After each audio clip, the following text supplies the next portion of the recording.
A continuación, les explicaremos lo que es la continuidad de funciones. Materia: Cálculo diferencial, dada por el profesor Ismael Osuna Galán. Somos de la carrera de Ingeniería en Administración. Las integrantes: Jennifer Trejo Sánchez y su servidora Naidelin Ivana González Chávez. Continuidad de funciones. Bueno, como sabemos, una funcionalidad es continua si en su gráfica se puede dibujar de un solo trazo. Esta se plantea que la funcionalidad es discontinua si no es continua. ¿Qué quiere decir? Que muestra cualquier punto en el existente un salto y la gráfica se rompe, como podemos observarlo en la imagen. La continuidad de una función se estudia en diferentes sectores de la función: continuidad en un punto, continuidad lateral y continuidad en un intervalo. La continuidad en un punto. Una función es continua si su gráfica se puede dibujar sin separar el lápiz de la hoja. Bueno, esto quiere decir que la función continua pues tiene que ser una línea continua, es decir, sin alguna separación que impida que ésta continúe. Bueno, la función x existe a, es decir, existe la imagen de a.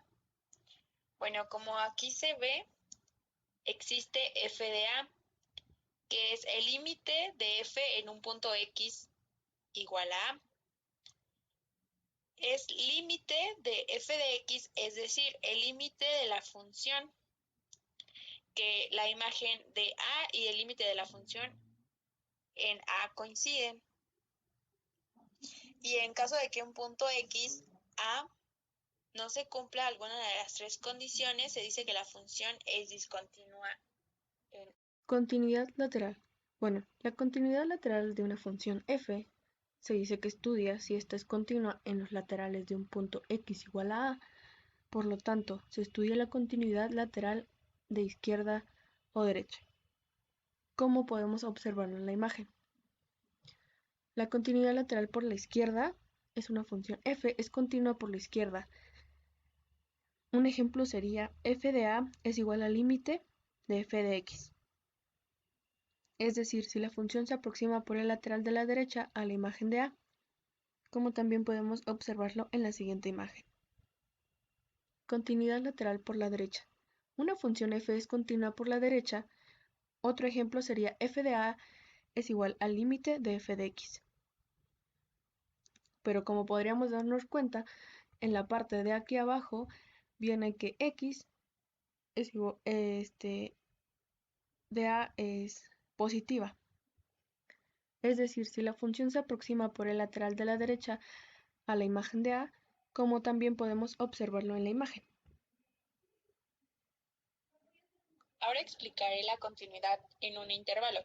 Una función es continua en un intervalo AB si es continua en todos sus puntos. En caso contrario, se dice que la función es discontinua en AB. Se puede diferenciar cuatro casos, según si el intervalo es abierto, no incluye A y B. Primero sería el intervalo abierto. Si la función f es continua, si lo es en todos los puntos interiores del intervalo. 2. El intervalo cerrado. La función es continua si f es continua en todos los puntos interiores y f es continua en a por la derecha. Número 3. El intervalo abierto por la izquierda. AB no incluye a. La función es continua si f es continua en todos los puntos interiores del intervalo abierto AB y f es continua en b por la izquierda. F de b es igual al límite f de x. Número 4. Intervalo abierto por la derecha. AB no incluye b. La función es continua si f es continua en todos los puntos interiores, el intervalo abierto AB, y f es continua en a por la derecha. Funciones continuas. Para algunas familias de funciones es posible conocer su continuidad basándose en los siguientes criterios generales. Las funciones polinómicas son continuas en todo el conjunto de los números reales. Las funciones racionales obtenidas como cociente de dos polinomios son continuas en todos los puntos del conjunto R, salvo en aquellos en los que se anula el denominador. Las funciones potenciales, exponenciales y logarítmicas son continuas en todo su dominio de definición. Las funciones trigonométricas seno y coseno, son continuas en todo el conjunto de los números reales. En cambio, la función tangente es discontinua en los valores múltiplos impares de 2. Ahora bien, las propiedades de las funciones continuas. Dadas dos funciones, en este caso un ejemplo podría ser f de x y gx, continuas en un punto o en un intervalo, se cumple entonces. La suma y la resta de ambas es una función continua en este punto o intervalo. El producto de las dos funciones es una función continua en este punto o intervalo. El cociente entre ambas funciones es una función continua y en este punto o intervalo, salvo en aquellos en los que el denominador se anula.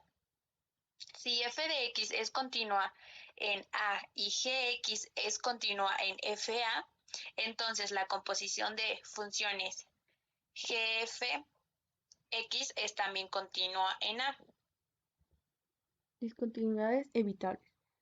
Bueno, se dice que toda función que en un punto dado no cumple alguna de las condiciones que son necesarias para la continuidad se denomina discontinua. Cuando la discontinuidad se debe al hecho de que existe el límite de la función en el punto, pero la función no está definida para el mismo, se habla de discontinuidad evitable. Para obtener una nueva función que sea continua también en el punto de discontinuidad evitable, se procede del modo siguiente. Como punto número 1 tenemos se calcula el valor del límite de la función en el punto A, y como punto número 2 se añade el punto al dominio de definición de la función y se le asigna el valor f de a es igual al límite de f de x.